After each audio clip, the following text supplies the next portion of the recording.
It looks like the PG era has ended, at least for this week and possibly for all future shows. At the start of this week's episode of Friday Night SmackDown, the ratings said the show was rated TV-14. This appears to be sudden change because the cable guide still lists the show as TV-PG. The TV-PG rating is something that fans have wanted to see change for years because the feeling is that the shows are too safe and sanitized. We will see if the TV-14 rating is something that is permanent. If it's over, then it could lead to edgier storylines and may give WWE freedom to cross lines that they haven't crossed in almost 20 years. I doubt we will see anything like the Attitude Era, but the ratings could lead to a change in how they present their storylines and characters.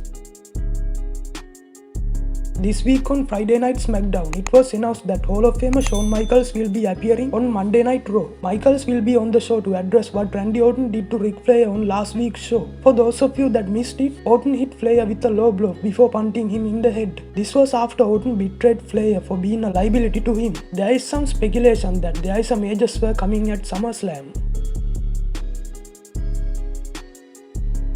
WWE will be holding this year's SummerSlam event as well as future episodes of Raw and SmackDown from Orlando, Florida's Amway Center.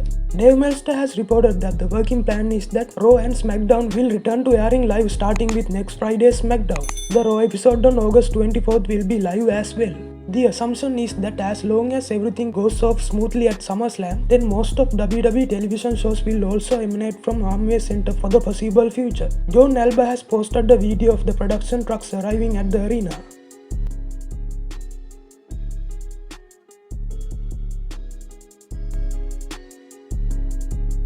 A former TNA star made his first WWE appearance this week on Friday Night SmackDown.